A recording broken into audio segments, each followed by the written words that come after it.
নামাজের বাহিরে এবং ভিতরে 13 ফরজ।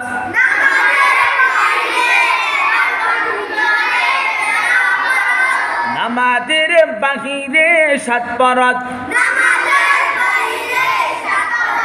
শরীর পাক, কাপড় পাক, নামাজের জায়গা পাক। শরীর পাক, কাপড় পাক, নামাজের জায়গা পাক। সাতর ডাকা কবলামুখী হওয়া। অক্তমত নামাজ পড়া, নামাজের নিয়ত করা। নামাজের ভিতরে 6 ফরজ।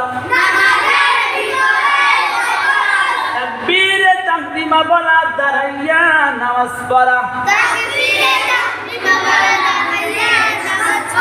ফরজ পড়া, রুকু করা, 2 সিজদা করা। আখেরি বৈঠক, মদের হরফ 3টি। মদের হরফ কয়টি?